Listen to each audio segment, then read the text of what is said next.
All right, good morning, everybody, and welcome to our third quarter Palmetto Vision Alliance meeting.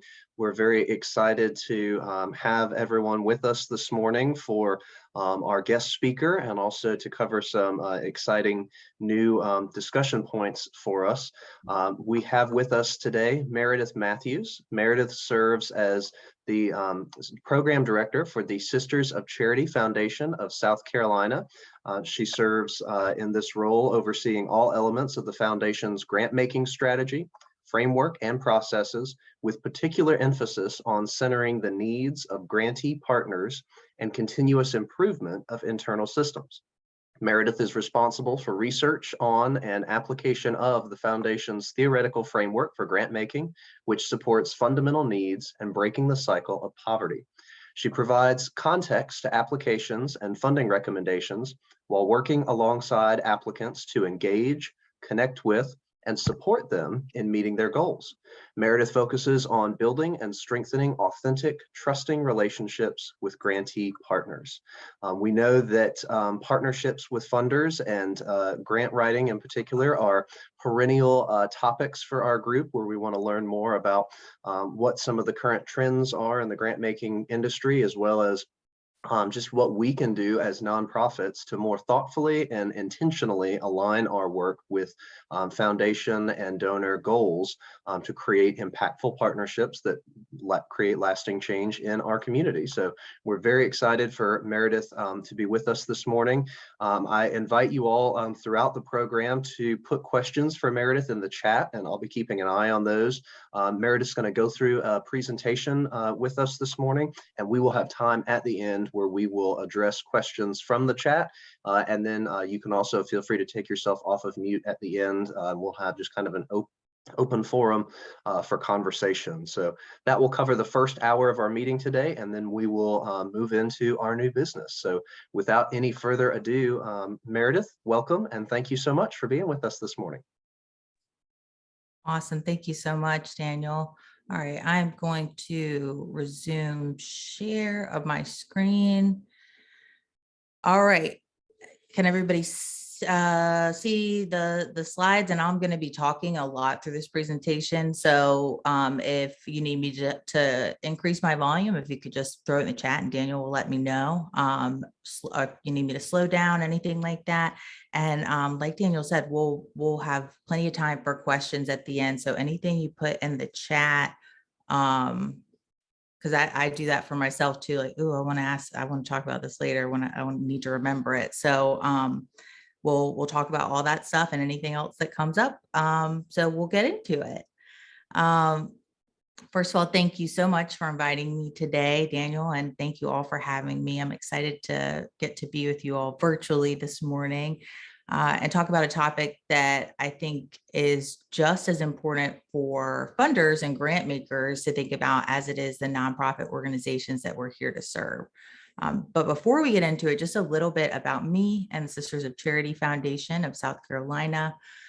The image I have on screen right now, I grabbed from our website, and it's a bright, hopeful scene. It's a landscape with rolling green fields and beams of sunlight peeking through the clouds with the Sisters of Charity Foundation of South Carolina name and Radiant Cross logo overlaying a blue box.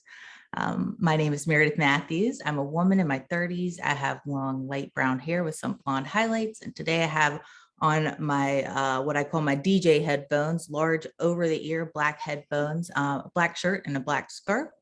Like Daniel said, I'm the program director of the Sisters of Charity Foundation. And for anyone who may not be familiar with our foundation, we work to inspire and influence positive change by awarding grants, conducting research on poverty issues, and advocating for stronger policies and providing resources to the greater community as it relates to poverty.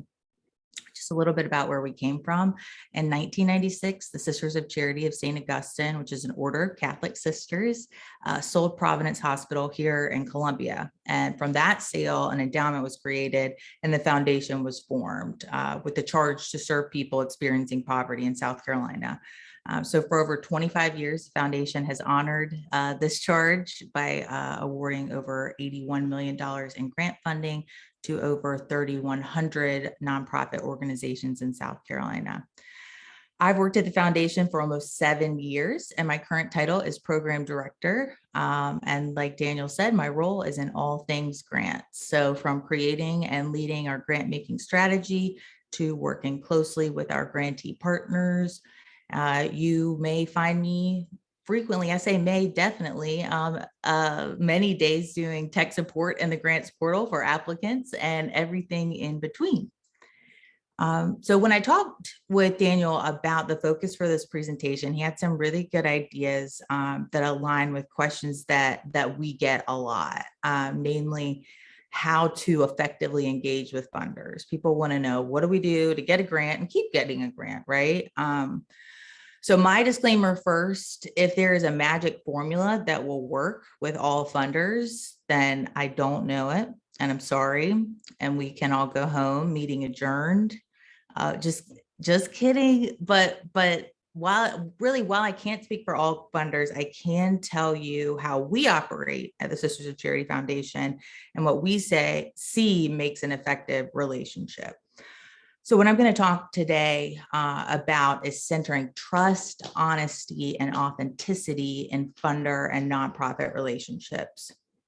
So what I'll start with is sharing a little bit about how we try to do this in our grant making approach at the foundation, the Sisters of Charity Foundation, and then how we see this playing out in practice, both in the field of philanthropy as a whole, and what we see day to day in our interactions with nonprofits. And I'm going to use several of the questions that Daniel sent to me last week that came from you all. I'll kind of use those as guideposts throughout the presentation because they really lend themselves well, I think, to a discussion about those elements that make a relationship in this context more fruitful and meaningful. And like I said earlier, before I wrap up, I'll dedicate some time to a couple of the other questions that were submitted by the group ahead of time that have more to do with like our grant categories and processes and other work at the foundation, because I want to make sure I answer all of those questions and then any others that come up today during our discussion. So let's get into it. All right, so starting with the way that we approach grant making at the Sisters of Charity Foundation, which is based on some shared values that are woven through everything we do as a mission-driven organization. And those values that guide every single piece of our grant making work is what we call our grant making principles. So the first of those principles is transparency. And we think this is essential both internally and externally. Everyone that's a part of the grants process on our staff, on our board, needs to be working with the same information, and this same information extends to our current grantee partners and prospective applicants.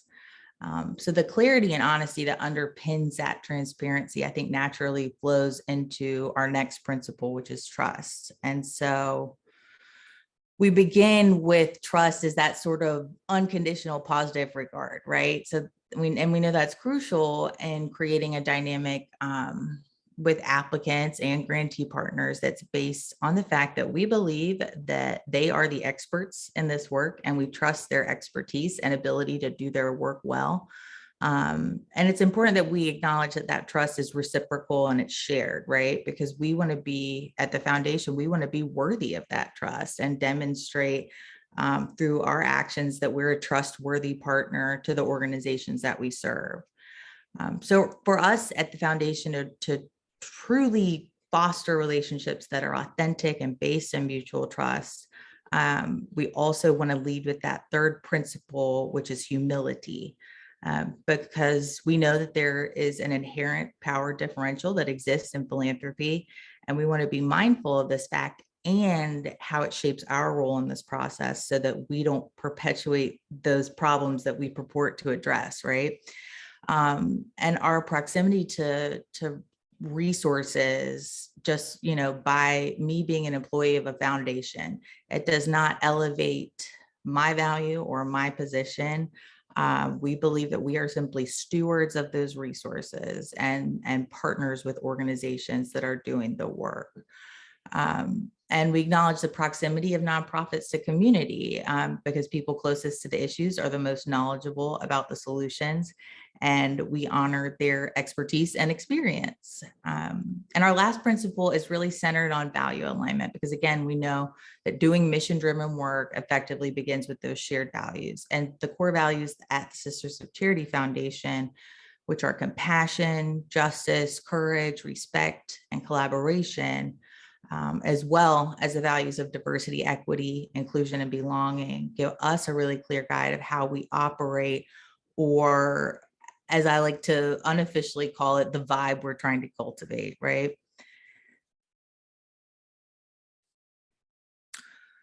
So y'all remember I said earlier that the questions that were submitted beforehand are going to kind of be our guideposts throughout the discussion. And so the first one is, what is an important trend in grant making right now? And another funder may have a totally different answer for this, but something I'm really excited about that helped inform those grant making principles that we just went through is this idea of trust-based philanthropy. And trust-based philanthropy, it flips the script on traditional philanthropy with a core set of values that are rooted in advancing equity, shifting power, and building mutually accountable relationships. This is an approach that I think a lot more funders are learning about right now, and some of them are implementing it. And what this approach really seeks to do is demonstrate humility and collaboration and how we as funders show up in our work. So everything that I'm going to talk about on this slide and the next one is pulled directly from the website, trustbasedphilanthropy.org. At the end of my slide deck, I have that page linked if you want to learn more. But I want to talk through the values of this approach, because I think there's a lot of power in calling out what's driving this practice, because it feels kind of radical when we compare it to traditional philanthropy that many of us have experienced, right? So the first value is work for systemic equity, which means we must recognize the racial, economic, and political inequities in which we operate and take an anti-racist approach to change practices and behaviors that perpetuate them. Second value is to redistribute power. Advancing impact requires us to share power with those who are closer to the issues that we seek to address. And the third is center relationships. Again, what we're talking about today, prioritizing those healthy, open, and honest relationships, because those can help funders navigate the complexity of our work and the world with greater effectiveness. We also want to partner in the spirit of service, because grant makers' role is to be a supporter and collaborator to grantee partners. And so that requires us to lead with trust, respect, and humility. The next is be accountable. And our work will only be successful if we hold ourselves accountable to those who we seek to support. And finally, that last value is embrace learning, because the complexity of all of our work requires us to be open to learning as we go. And that's how we grow and evolve and get better at our work, right? So this is this isn't even the best part of trust-based philanthropy, because here's how the values translate into practice. Because we can talk theory all day long, but at a certain point, it's like, so what? And the so what with trust-based philanthropy is some really good stuff, because the practical recommendations that they lay out for funders to shift their practices include multi-year unrestricted funding, which we know gives nonprofits the flexibility to assess and determine where grant dollars are most needed, and allows for innovation, emergent action, and sustainability. Another practice they recommend for funders is to do the homework, which means let's get rid of all those hoops that nonprofits encounter on the front end of the application process and move that onus onto grant makers, right? So that makes it the funder's responsibility to get to know prospective grantees, which saves nonprofits time in those early stages of the vetting process. And the next practice, which is in that same vein, is to simplify and streamline paperwork. And again, isn't that just better for all of us, right? It shifts the focus on to dialogue and learning, which can actually deepen that relationship. And again, free up y'all's time to do your actual work. Transparency and responsiveness is another practice we talked about a little bit. And I love how trust-based philanthropy lays this out. They say that when funders model vulnerability and power consciousness, it signals to grantees that they can show up more fully. And I don't know if anybody here is a Brene Brown fan, but Brene talks about that, the power and vulnerability, and that it's courageous to get real with people, right? And so that kind of authentic and honest and open communication, we know is the foundation of a strong and real relationship, right? And then soliciting and acting on feedback, again, a practice that demonstrates that trust, right?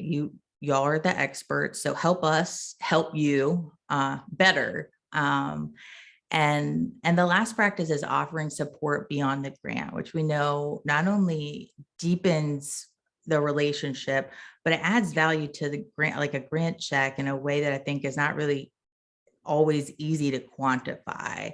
So that means like funders show up for partners, introduce their grantee partners to people in their work network, other funders, come to your board meeting and talk about advocacy, highlight your work in their newsletter, really offer that support and meet partners where they are and act in true partnership. Which again, when we talk about relationships, like what does a relationship mean? And I think that this as a trend in philanthropy, it's not so much like, oh, this is the kind of work that funders want us to do, but I think it's exciting to see, oh, these are the conversations that we know that nonprofits have been having with each other, like, but and it's nice to know that funders are having those conversations too. So as far as trends go, I'm a real big fan of trust-based philanthropy. So another question that was submitted beforehand that aligns with our focus today on honesty and transparency is, what advice do you have for a new grant writer in a small nonprofit? And that advice is pretty straightforward. And I think a lot of it centers on focusing your energy and time on grants that really make sense. So that means look for foundations whose grants really clearly align with your mission. Make sure you understand the criteria and guidelines, and find out and follow the process. And all of this seems straightforward, but again, it's really about maximizing your time and your energy on this part of this work, because we know that that fund development is a lot of work.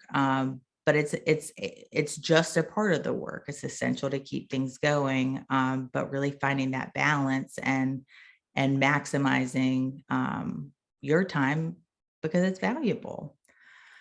And so you heard me say follow the process, which leads us into this next question that I'm really glad was raised, because this is some real talk and I feel like I was called in by this one. And so the question was, when grant makers request that nonprofits not call their staff and you're trying to build a new relationship with a potential grantor, how do you get your foot in the door and how do you start that relationship? So I can sit here and say, trust the process, because I'm in it, and I designed our process, but I have a responsibility to live up to that, right? So it's on me to make sure that our processes are transparent and clear, and every single potential applicant has access to the same information when it comes to grants at Sisters of Charity Foundation. And we're going to call back to that reciprocity that we talked about earlier. It's that transparency is also important, I think, for a grant seeker too, to have some honest reflection when you ask yourself, what do I mean by relationship, and what's my goal in building a relationship? So asking yourself, all right, what's my goal here? What kind of relationship am I looking for? I think can give you a clear kind of roadmap for practical steps to take in that relationship building. So if the goal is simply the check, which is fully valid, that is a type of relationship. And that means that's that's what funders do. They provide the check.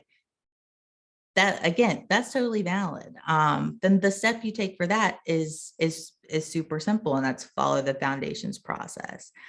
And if you don't know the process, and some funders, this is not a call out to anyone.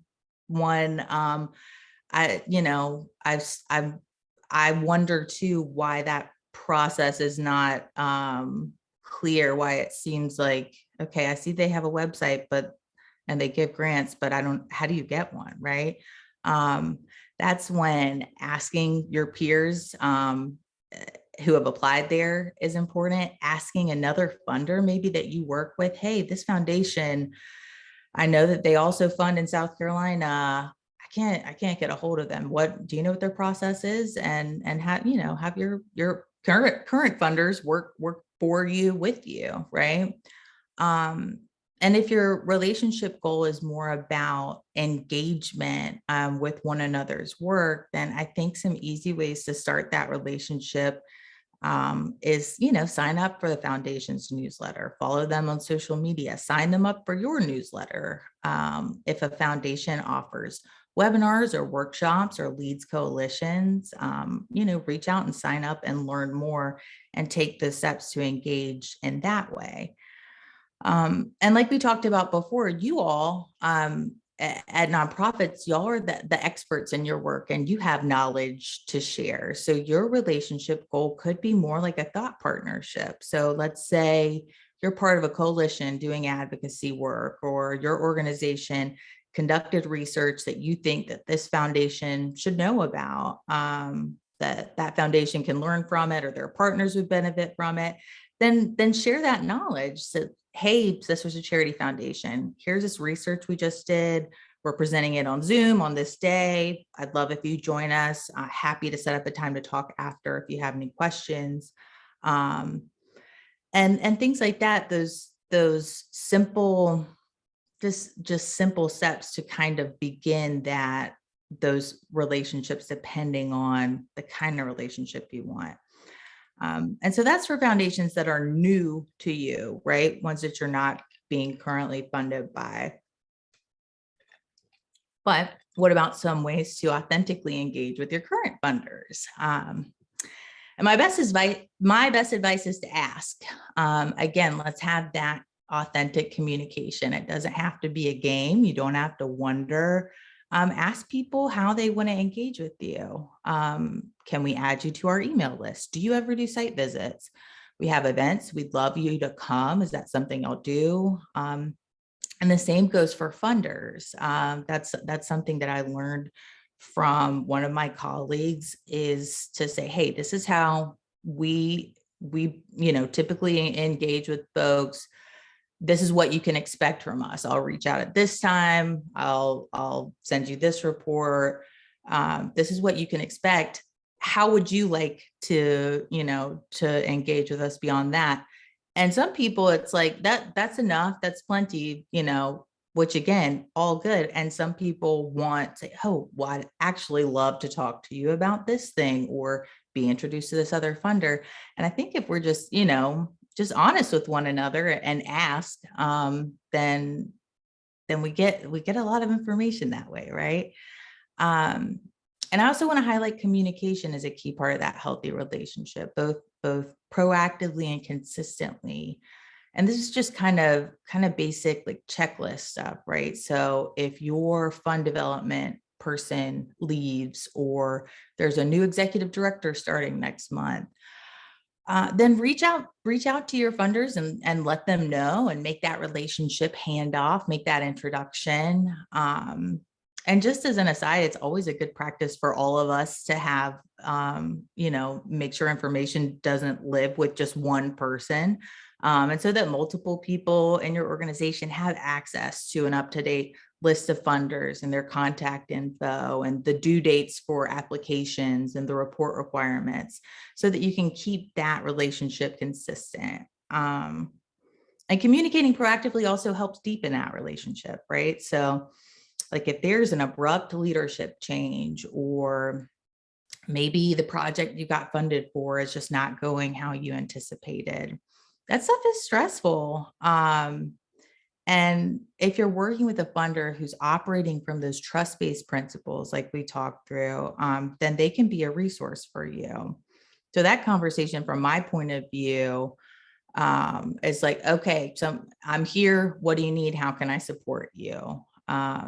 Let's brainstorm ways to course correct, or let's look at the grant agreement and we can update it so that you can redirect those funds to put that project on pause. Or let's talk about some lessons learned, because you're the expert, and let me connect you with another partner who dealt with a similar issue last year, and maybe y'all can talk through some stuff. And again, that honesty is key, right? So I appreciate when people ask me questions that might feel, I don't know, like uncomfortable in other settings, like, how can we get more money from y'all? Or what's the best time to talk about increasing our grant amount next time? Or, things that you think, man, I don't want to, I might not want to share this with a funder.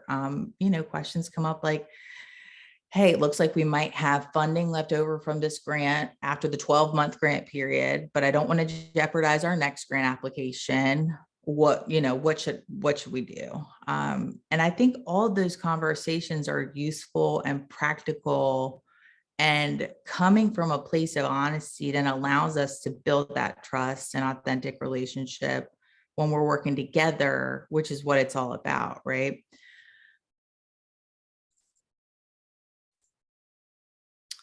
And I think another time that we often forget about as an opportunity to center that trust and authenticity and honesty is when an application isn't funded. So I encourage, if you encounter this, to ask for feedback. And sometimes it's offered, and sometimes you have to ask, and sometimes the funder will say no, but you don't know till you ask. In fact, when I started at the foundation, we did not offer feedback. And after a couple of years of folks asking us who had been declined for feedback, I was able to take that data to our leadership and say, this is something that people want. This is something that I can do. We need to listen to what people want and do it. And whatever those fears were about offering feedback weren't based in fact, as we found. And I think it's been, a useful tool. And then if you ask for feedback and it's sent to you, then respond to that feedback. And that doesn't mean necessarily pushing back or poking holes, but just, just as simple as responding to the email. Thank you. We'll review this. Appreciate it. And, also, I don't want to go get too Brene Brown with it again, but, if as a leader, you ask a member of your staff, your development team, to have a courageous conversation with the funder, thinking about how you model that as a leader, or how should you be the one to do that? And really, when we think about how we center those values internally, so as in your work, do you trust your staff when they say, all right, we've applied to this foundation a couple of times. Our missions really don't align. I know you wanted me to apply for this grant, but it's not a fit, and we're probably never going to get this grant. And if something is not a fit, then you don't have to make it fit. And there's some freedom in letting go, right? I think, again, back to directing your time and your energy to maybe cultivating an individual donor or applying for a grant that does have real potential for payoff. just being willing to bless and release. And again, like we talked about those different relationships, there may be funders that you have relationships with that you don't get funded by. But that doesn't mean that there's, that there's no relationship. So again, being willing to kind of enjoy that freedom and letting go. So I want to be sure that I honor the topic and the time. So I'm going to really quickly go through a couple more questions that were submitted that may not be as aligned with what we talked about earlier, but I think they're good, really good questions. So I want to make sure I honor them, and then we'll open up the floor for some more questions. And I really love this one. Should nonprofits get involved in advocacy efforts? How do you start a conversation about advocacy with a board or staff member who is hesitant? So the answer is yes, yes, yes. So on the screen, I've got a quote from Boulder Advocacy, and it's really straight up, and I'm going to read it. Every nonprofit can and should get involved in advocacy to help advance its mission. Advocacy shapes the public debate about issues that affect nonprofits.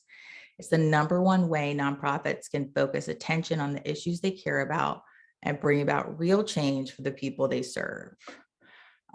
So how do we do that, right? Bring in a speaker, get a board member to champion it. If nobody on your board is interested in advocacy, then recruit some new ones in the mix to get you there, because we know that advocacy furthers all of our missions, right?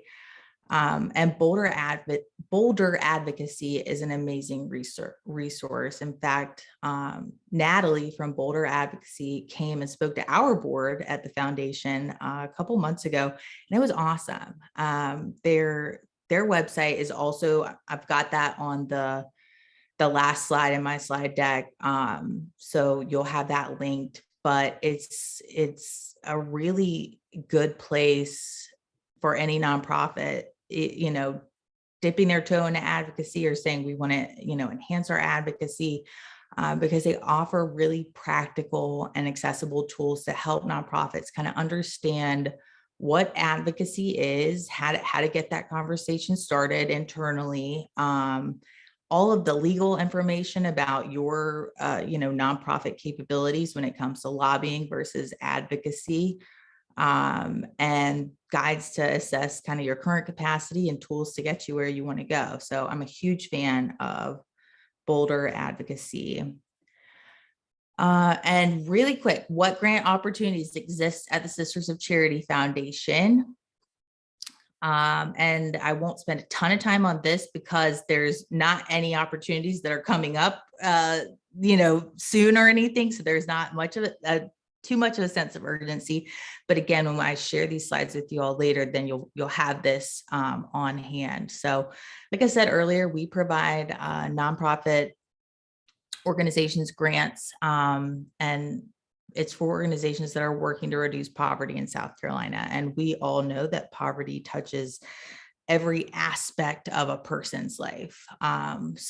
So we have three categories of funding: immediate needs, breaking the cycle, and systems level change. So those immediate needs grants, those are for organizations that are meeting those fundamental needs of people experiencing poverty in South Carolina. And these organizations have identified and they're filling a gap in resources within the community specifically associated with life and health, education and skills, or access and participation, and sometimes a combination of those. And how we define and address immediate needs is from a capabilities approach, right? So it's less of of course it is, immediate needs include our food banks and our free clinics, but it's also the childcare center, the hospice provider, the counseling program, places that provide the things that every person requires to reach their full human capability, and the things that are particularly difficult for people experiencing poverty to access. And our next category of funding is breaking the cycle, which these organizations are doing work. They're also direct service providers, but really making that deep, long-term sustainable change in the economic stability and overall well-being of the people that participate in their programs. So they've got a really clear understanding of those complex issues that are surrounding poverty and take a holistic approach to the type of work that they do. And the programs that are funded in breaking the cycle have really distinct indicators for success, meaning they are able to clearly show how participants are moving out of poverty. So when I'm thinking about immediate needs and breaking the cycle grants, I think of immediate needs grants as centered on stability, and breaking the cycle grants centered on economic mobility, right? And our last category is systems level change, which is for organizations that are doing that work to influence and guide change in those structural systems that have created, sustained, or reinforced the marginalization of people experiencing poverty in South Carolina. So in organizations that are funded in that category might be conducting research, they might be leading advocacy efforts, creating coalitions, or developing, innovative programs that really address the systemic issues that we know are crucial to make any kind of change in this work. Meredith, I know we said we were going to have questions at the end, but there's one in particular that I think is relevant in that context of what you just laid out. Given the foundation's focus on poverty, the question is, how do you define poverty? Ooh, okay. So I will also link, I'll share afterwards our a study that we recently did in partnership with the University of South Carolina.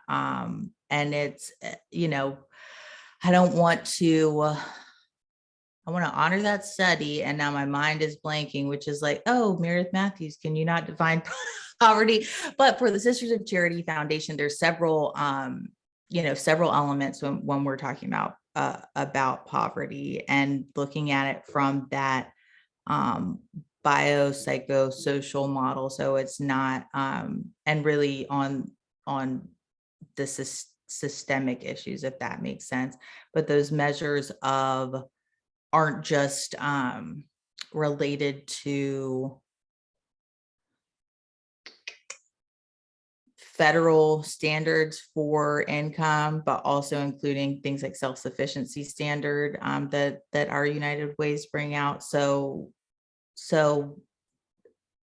I wish that I'm glad that was asked, because I need to have more of an elevator pitch for how we define poverty. But what I want to do is I'll share that study about what poverty looks like in South Carolina. And again, it's, not having kind of how we talked about that capabilities approach, not having the resources you need to participate fully in the world. So I'm sorry, that was like, I really am not pleased with how I answered that, but I will follow up with information that fully answers that. Definitely. And I think that this is what you're honing in on there, Meredith. I just quickly pulled that study up, and on page 5, the overview: as a concept, poverty may be broadly characterized as affecting those who have, quote, too few resources or capabilities to participate fully in a society, unquote. And then it goes on to say some definitions of poverty primarily focus on the lack of resources that are necessary to sustain life, while others simply calculate the share of the population that falls below a certain income distribution. I think kind of introduces what you're getting at there. It's hard to summarize that whole comprehensive study in a single sentence, but I think the group will really enjoy reading through that in more detail. Awesome. Thank you. And really, and this is the process, just because I talked about process earlier for grants at Sisters of Charity Foundation. All this is on our website. Will also be linked at the end of the slides. So if anyone's interested in learning more about these grant opportunities, what we ask is that folks go to our website, take the eligibility quiz, which is, basic information that we need that any eligible organization needs to have before they want to apply. Again, we want to respect people's time. And then determine your focus area, back to that immediate needs, breaking the cycle or systems change. Determine if and where your work most closely aligns, and then submit an inquiry. Staff reviews those inquiries within 2 weeks, and then lets you know next steps. And if you are invited to apply, then you'll get instructions for completing a full application. We had the inquiry deadlines for all of 2022 have passed, but the 2023 dates and everything will be posted in December on our website, and they should be very similar to the timelines and everything that are up there right now for 2022. I feel very weird saying 2023, but that's correct, isn't it? That's what next year is. Okay, so questions, discussion. Any questions in the chat? Any other questions in the chat, Daniel? Yeah, we've got a couple other questions over here. Kay, would you like to come off of mute and ask any of yours directly? We're happy to go with the chat, but just wanted to give you the opportunity, if you wanted to address those in your own words. Oh, thank you, Danny. I have to go back. One of the questions that I was about to type was, my name is Kay Hightower. I work for the South Carolina Department on Aging. We're the state unit on aging, but we have a lot of affiliate organizations that help aging. Some of them are nonprofits, but some of them are governmental, small counties and things like that. Is the Sisters of Charity only open to nonprofits, or is it open to governmental entities?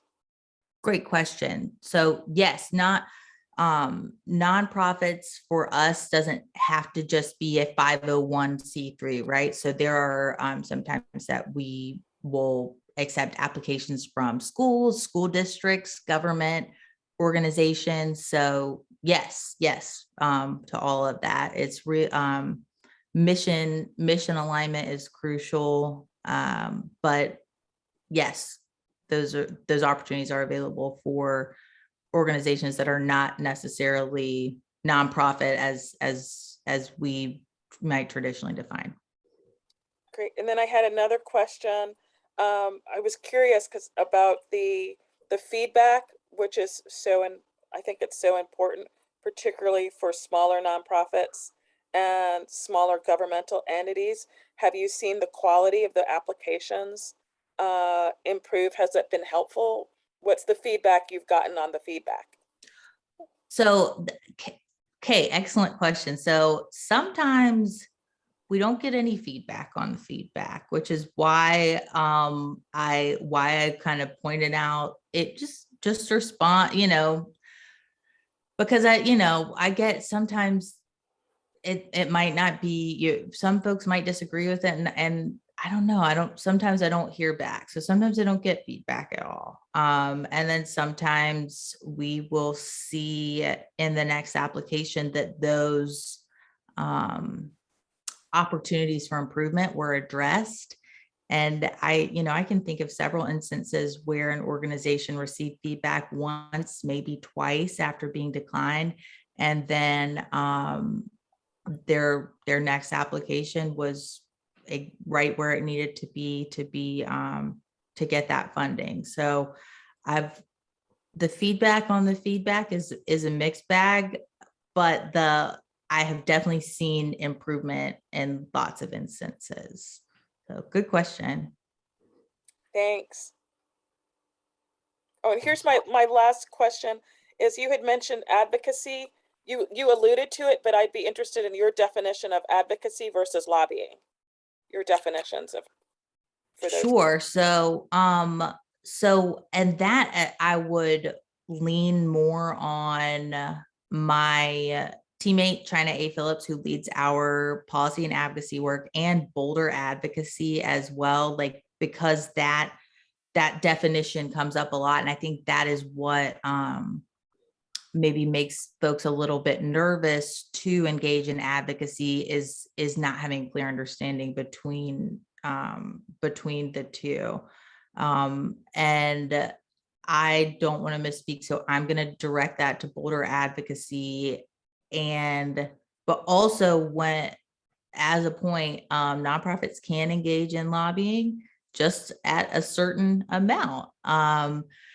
And there's some cool ways to kind of partner with funders on your advocacy and lobbying efforts. In particular, when you receive a grant for general operating support, it doesn't necessarily that you can earmark that however you want to, including for advocacy and lobbying.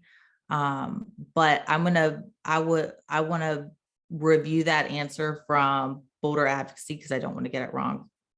Is that okay?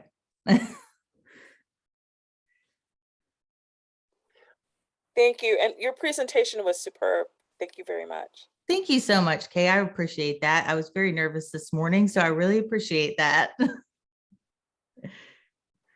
And just to echo that, Meredith, I know that you talked about engagement with funders, and one of the things that Sisters of Charity Foundation did, I think it was earlier this year, was a webinar with Boulder Advocacy.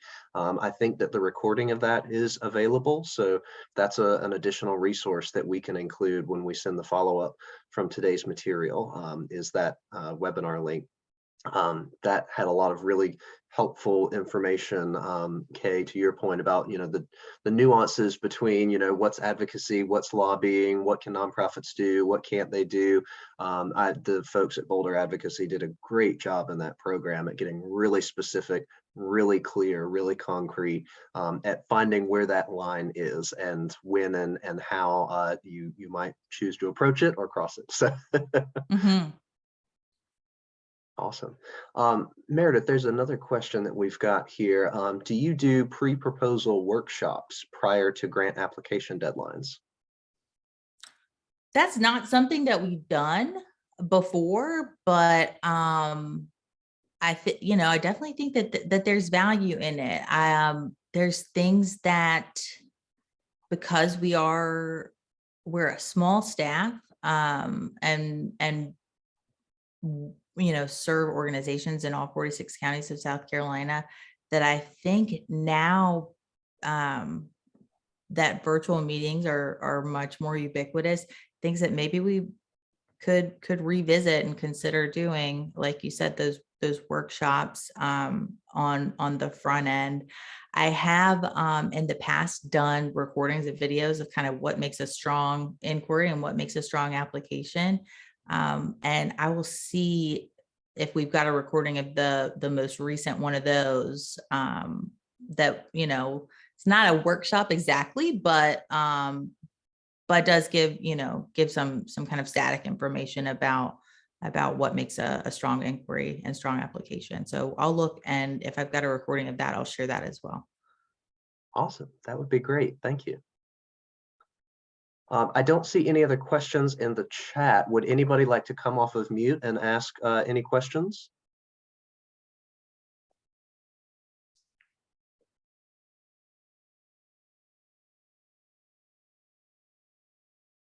All right, just to close this out here, Meredith, I wonder if you might have a specific example in your head of a really meaningful or successful grantee relationship or partnership or program from Sisters of Charity Foundation that you would be willing to share with us. Oh man, I think what again, what I find to be meaningful, it would probably vary on our staff. Anytime when I'm reading reports or even applications that talk about that life change that happens, that our grantee partners make happen, is just, that is thrilling to me, and that gives me a lot of hope. When I hear folks say a child that couldn't couldn't read now feels confident and is sitting in the front of their classroom, or a person who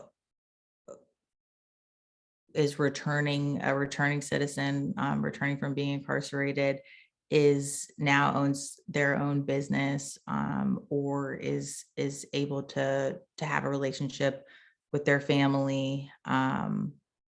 When people are reminded of their worth and their value, just all of those moments, I just feel really grateful to be able, in a small way, that our funding gets to support those organizations. And we're not a huge foundation. We don't have a ton of money. So I will be the last one to take credit for anything that any of our partners do, because it is not a organization changing $500,000 grant. But again, to be able to just know and love and be in community with people, every single partner that we have is doing amazing work, and that's more important now than ever. And I could go on and probably start crying. So I haven't, we'll say I'll cry later today. It's fine. But I thank each of y'all for doing the work that you do, because it is hard, but it's important. And just thank you for sharing your time with me today. I know it's early and y'all have stuff to do. And so I just appreciate y'all letting me share, and hope that some of this resonated. But like I'd like to say, take what you want and leave the rest.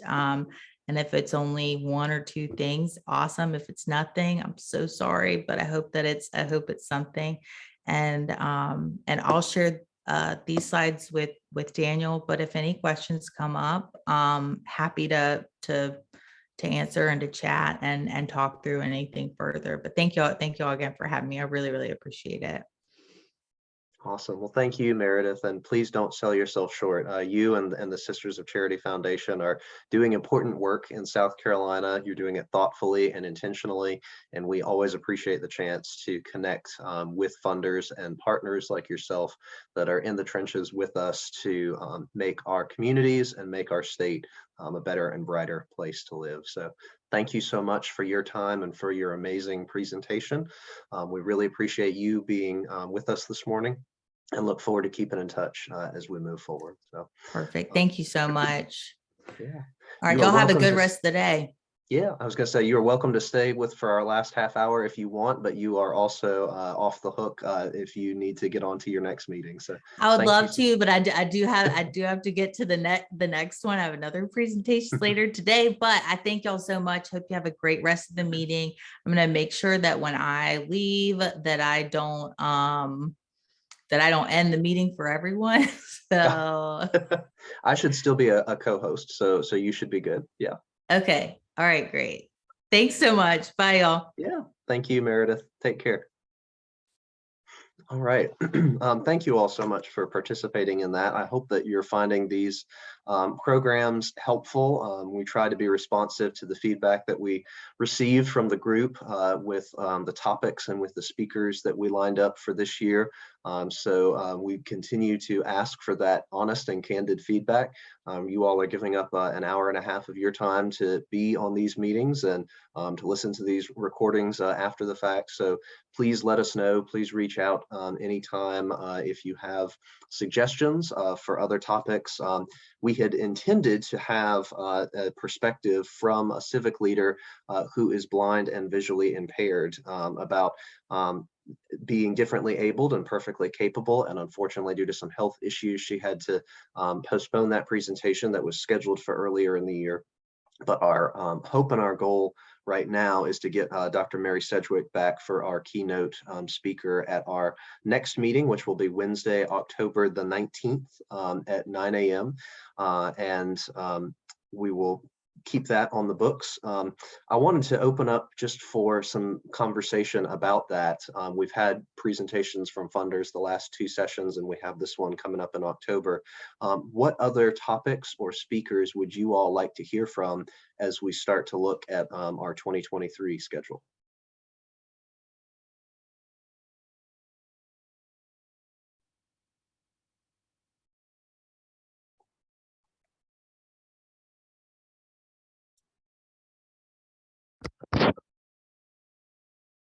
Daniel, this is Ernie. I really want to give that some thought because the things that you provided so far has really been helpful in moving forward with different things and answering a few questions that I'm personally had, in my journeys with my responsibility and role here at this position.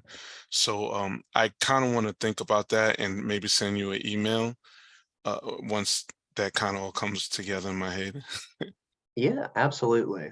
Please do that, Ernie. I really appreciate your perspective on that. And we can go in any direction with these topics that you would like.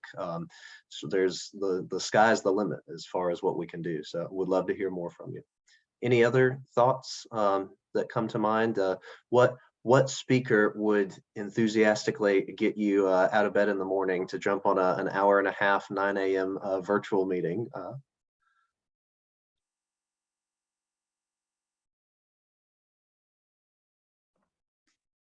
Daniel, it's Gretchen. Yeah. I had a quick question that I'm not sure that it would be helpful to others, but would be really helpful to me, is to actually speak to a grant writer or have a grant writer on the meeting.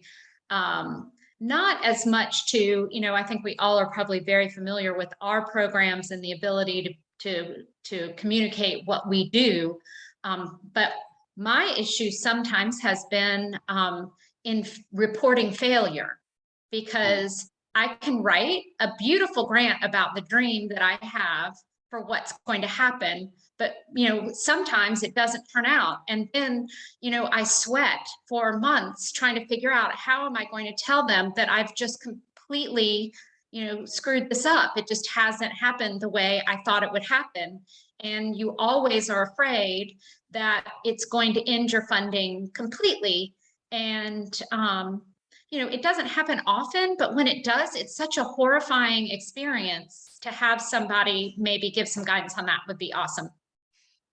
Yeah, absolutely.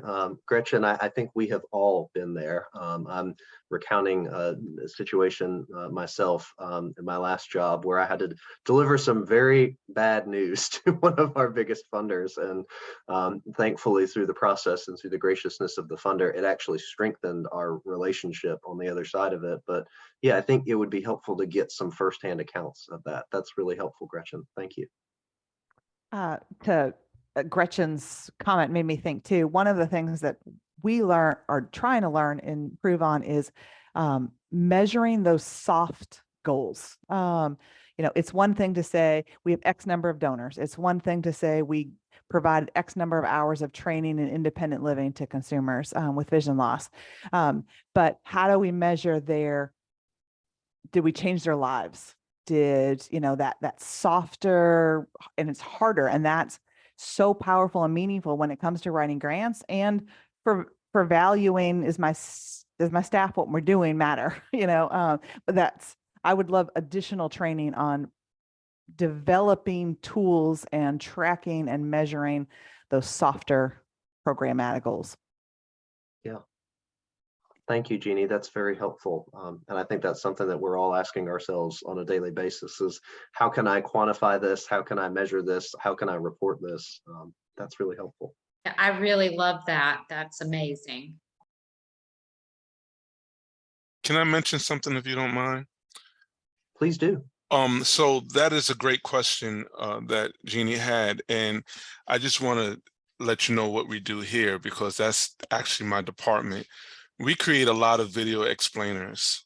We do or testimonials, and we add those into our sites, and we use those as links when we do our tours, when we do everything that we do as far as speaking to different senators, that we target as trying to get things changed, not only within the state here in South Carolina, but as well in Seattle, Washington.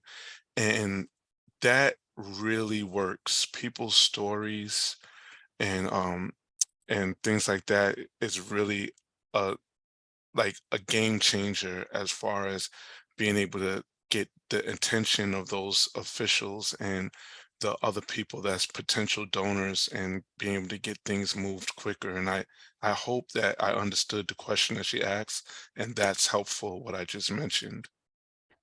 Ernest, I love that idea. I'm not good at it, for sure, just because it's not my way of thinking. But one of the hardships we have with that, and I think this group might be able to help me in my heart issue with it, is I feel like we're using a person's disability, and I can't think of the word. Caffeine. I has know me what you're kicking, saying. but- Oh, I and know I just exactly what you're and I saying. hate, like, hey, come. I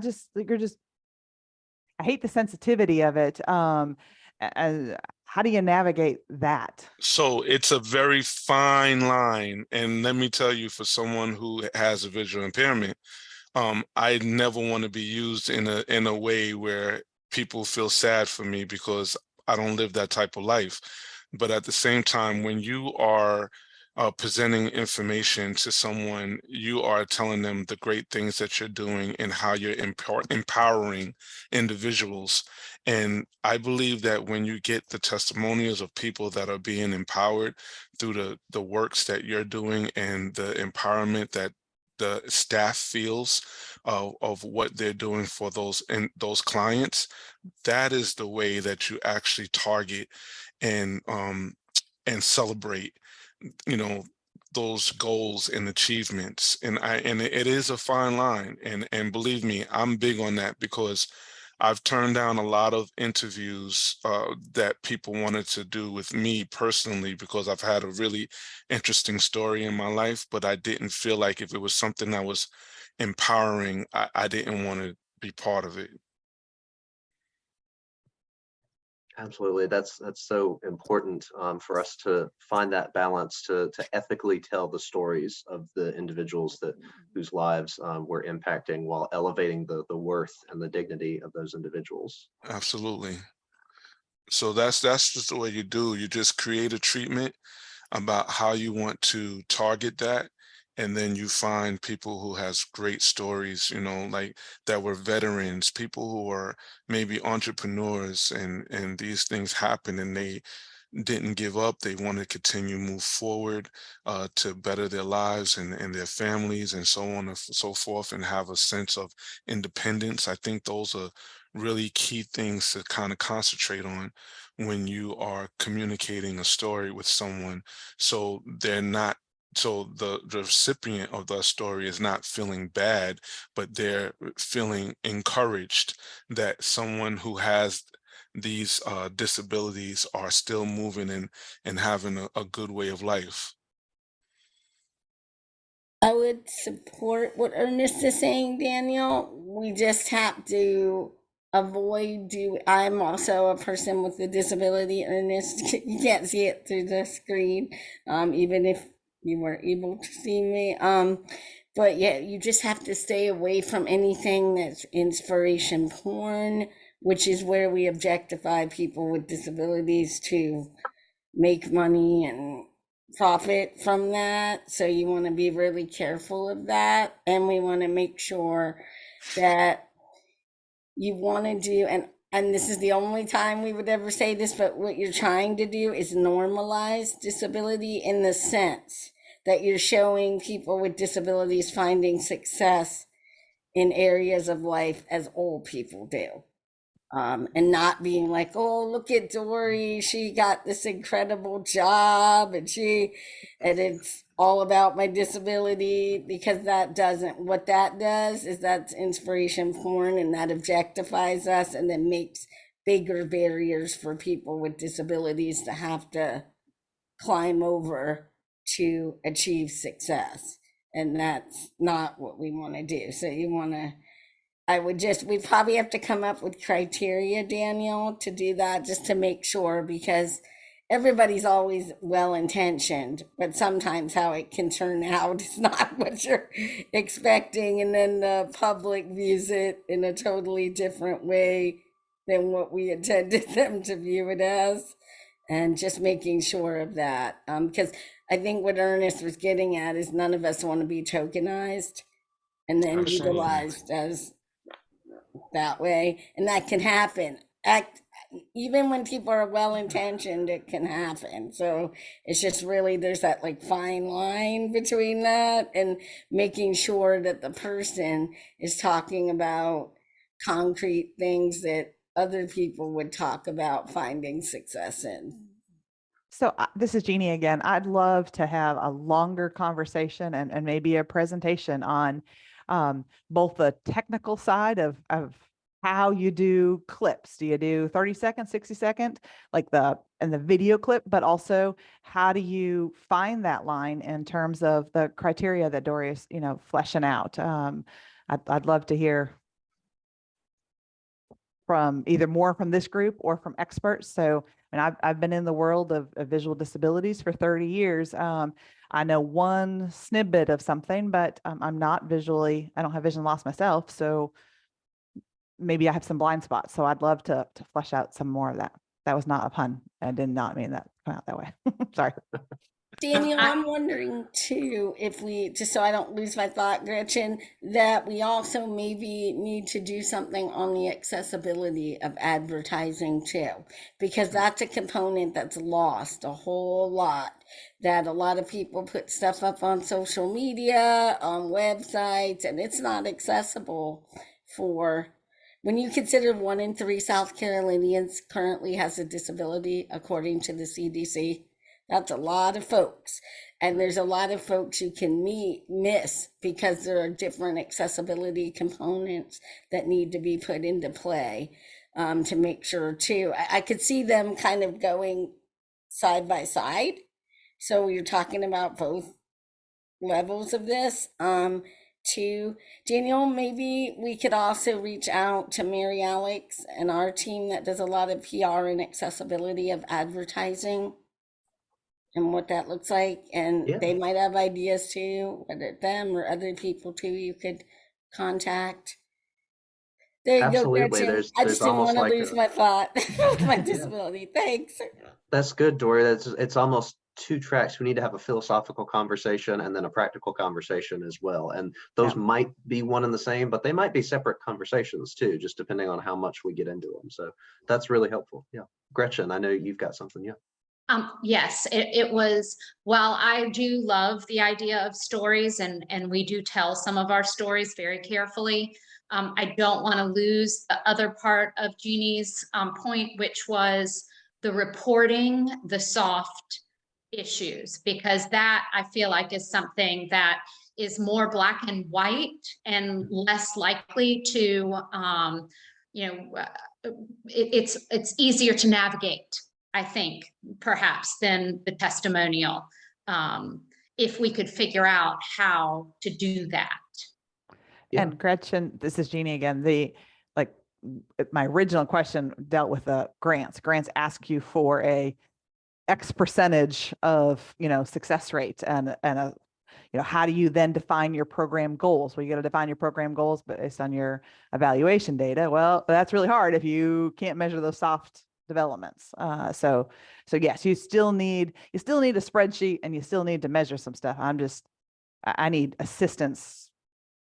Oh, no, I absolutely agree. I was in agreement with, I felt like there were 2 parts to that. It's the patient testimonial as well as the ability to report on those things that are not measurable, of how we're changing lives. Yeah, I agree. I need training in both. So there you go, Daniel. Yeah, absolutely.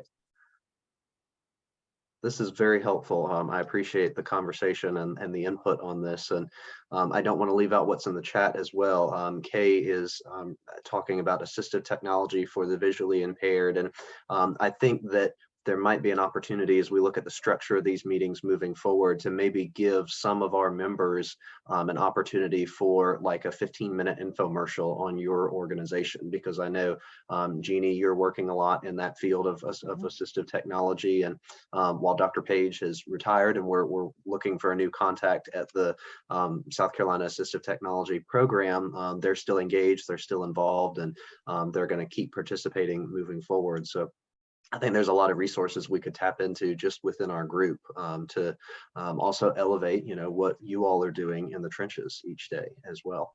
We all have different niches and areas of expertise.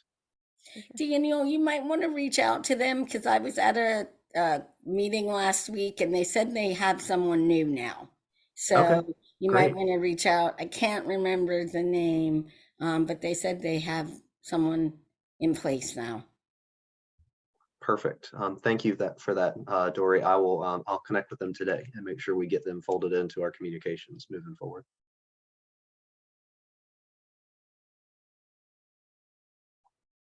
Awesome. Any other insights or questions or other potential topics or speakers that we might want to address?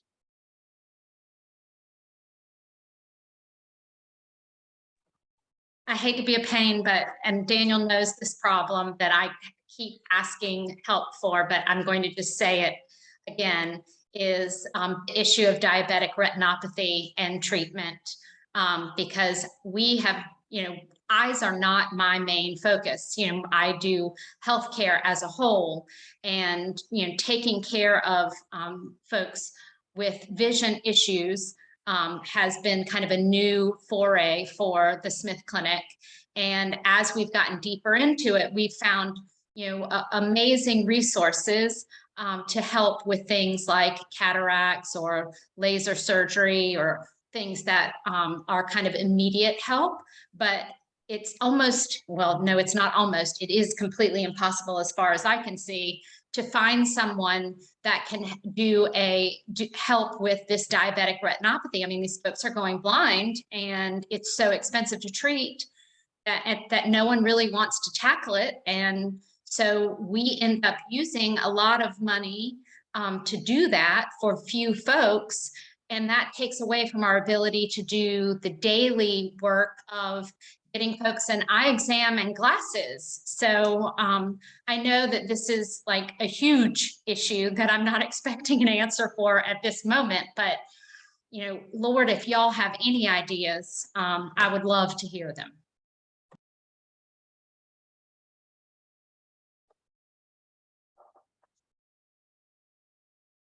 Don't everybody jump at once now.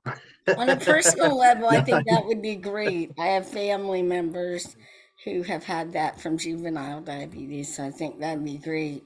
I was just thinking, Daniel, something I am hearing from the community that would be a great resource, and maybe some of you have a suggestion on it. There are a lot of people seeking orientation and mobility access, Daniel. But if they are not looking to be employed, okay, so they're not looking to be employed, and they need that orientation and mobility access, but they also, where it becomes tricky is the funding to pay for that. Not everybody out of their pocket has that, and I encourage people to seek out employment, the Commission for the Blind, and all of our resources in town. But I'm hearing more from citizens who are looking for that, avenues for that, options for, financial assistance to pay for that, etc. So if we know anybody too who could address some of that, that would be great. Absolutely. I'm That's gonna, me. I was gonna say, I'm about to tap a couple of people here. First of all, Jeannie, I know Jeannie can help with that. Rhonda might have some additional insight as well, and they couldn't be on the call today, but the folks at ABVI, the Association for the Blind and Visually Impaired South Carolina, they have Could you send me everybody's contact info that you just said? Yeah. I don't type real fast. I would love it, Yeah, Jeannie, yeah. because we're getting a lot more requests for that, and folks are like, I don't have, all of that funding, and we're a nonprofit, so we can't provide it either. We can make suggestions and I get them connected with resources in the community that might help them, but oftentimes because we're going through a difficult time in our culture financially, that people are finding it to be an obstacle, and if they don't want to be employed, that kind of limits their resources to. Yeah, Joy, Jeannie, I'm sorry. Jeannie and then Rhonda, would y'all like to offer any more insight on the programs that y'all have? Sure. Thank you, Daniel. So, Dory, so of course at the commission, and you mentioned a key point, if the individual is not working, that sort of takes them out of, and they're under 55, that puts them in that independent living track where, well, you know, they're not a child. We have, of course, the children's services here and the transition age after children's services. But then if you're not working and you're under 55, you are referred out to the independent living centers. Now, if you're 55 and older, of course, we have the senior program, and we're able to make that part of a service plan. So working age or children or the seniors, we definitely could help with O&M. But I hear you, Dory, we hear that from a lot of folks. It's just very challenging. If a group can't help them, you do have a lot of O&M instructors working on their own, working contractually, but they do charge. So that's, you know, that gets a little bit tricky for some folks. So Thanks, Rhonda. absolutely. I knew if the age bracket too, and a lot of these folks are not falling into those other categories. So that's why I knew a lot of you have connections in that area. I figured I'd ask, but you never know what you can find. That's right. And some people will utilize, you know, depending on their financial resources, they'll say, well, just let me know, you know, who are some of the folks that are out there working independently. Because I tell you, the O&M, I don't know if others on the call here are experiencing this, but that's becoming a challenge to find just overall, or folks that are providing that instruction. So, So this is Jeannie, and I'm part of a couple other committees that are working to solve for this. And first and foremost, you have a huge shortage of orientation mobility specialists. And so it is really important that we streamline and don't try to everybody needs to work where they have their providers. For instance, Courtney and I, if there's a consumer, Courtney's down in Associated for the Blind on the Low Country.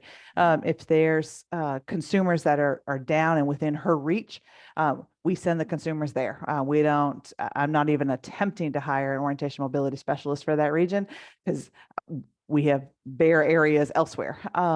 Commission for the Blind, I've got we're on a couple of committees over there.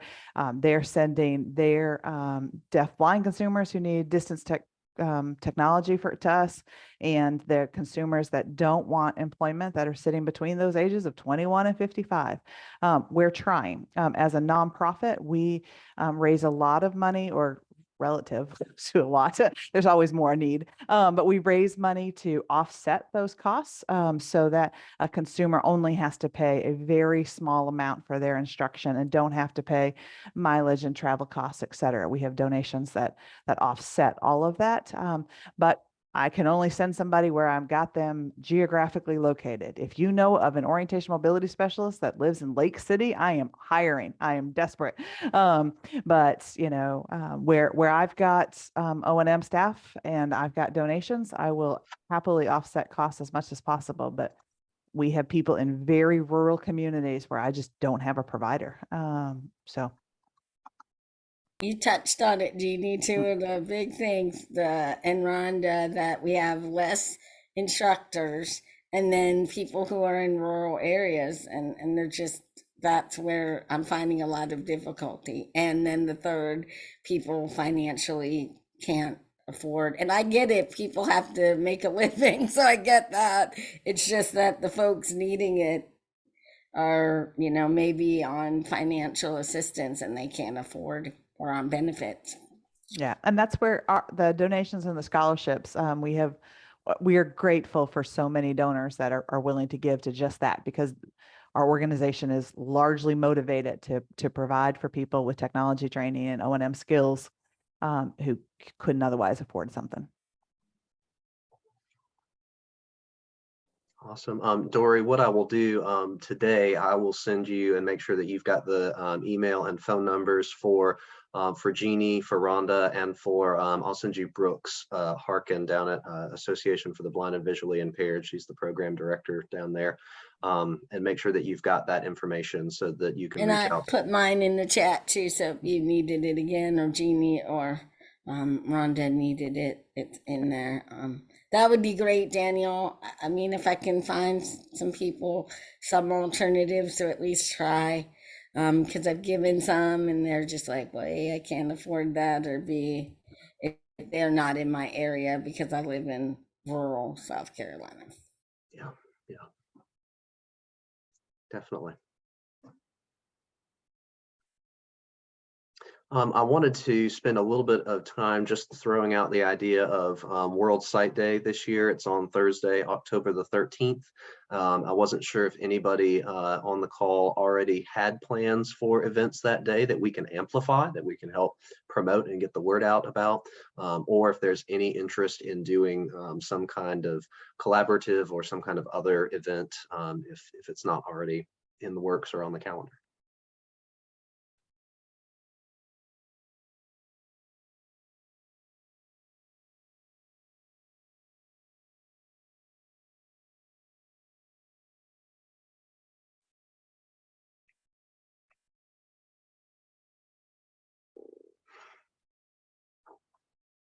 All right, sounds like everybody's good to go.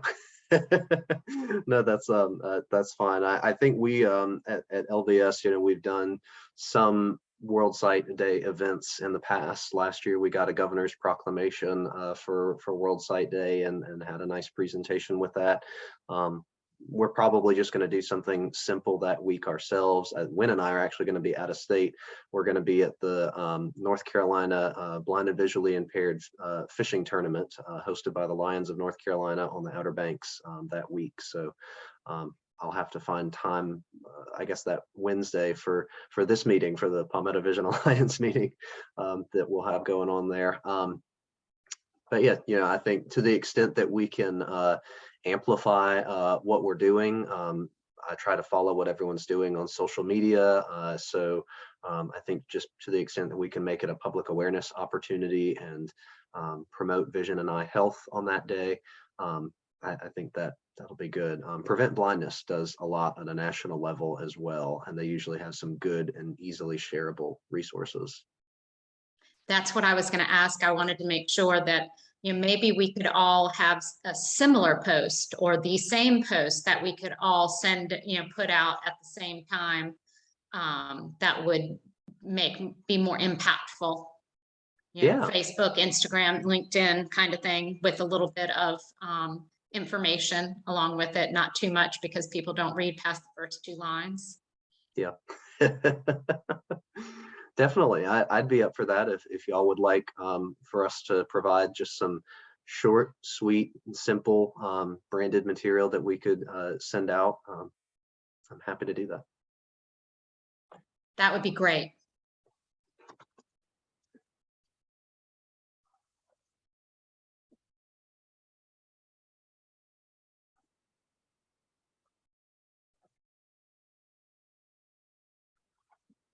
All right. Also, just wanted to make sure that everybody had the deadline for the next newsletter. We had a lot of great content. Y'all are doing a lot of amazing events and activities and programs in the community. I hope that the last e-newsletter was helpful and insightful. Just a reminder that August the 30th, which is next Tuesday, is the deadline for the next monthly newsletter. I apologize that newsletter has not been as consistent as I intended it to be when I started it at the beginning of the year, but I'm picking that up and trying to keep that moving going forward. So we will send one out for September. That will have the follow-up from today's call with the link to the recording and Meredith slides and all that. And we'd love to feature more of your upcoming events and resources and opportunities. And then it'll have the link to our OneDrive folder as well. So please don't forget to check there. Dory, that's also where we keep a full roster of Palmetto Vision Alliance members. So anytime you're thinking, you know, oh, I need to get in touch with that person, that roster in both Excel and PDF form live on the OneDrive there. So if there are other things as you're exploring that you're thinking, man, I wish we had this available on here, just let me know. That's our community resource, and we can put whatever we need to on there. So happy to host that. All right, if nobody has anything else, I'll hang around for just a minute or two if anyone has any other questions or things that they'd like to discuss, but we're coming up on our time and I want to be mindful of that. So thank you all so much for being with us today. I really appreciate the conversation, and we will see you all again at our next Palmetto Vision Alliance meeting on Wednesday, October the 19th at 9 a.m. Thank you so much, everybody. Y'all take Thank care. you. Thanks.